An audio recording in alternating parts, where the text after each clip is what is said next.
So Rosamund Pike goes to stay with Neil Patrick Harris. Neil Patrick Harris is a very rich man, and he lets Rosamund Pike live in his lake house. It's the perfect place for Rosamund Pike to hide out while she's waiting for Ben Affleck to get sent to the electric chair for murdering her. But there's a problem with Rosamund Pike's plan here, sir.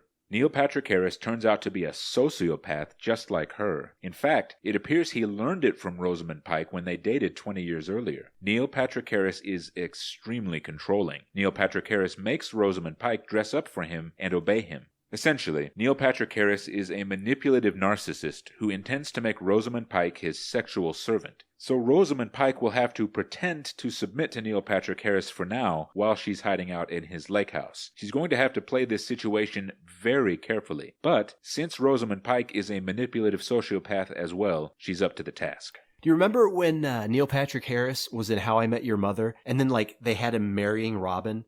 Sure. Yeah, I never bought that as a plot.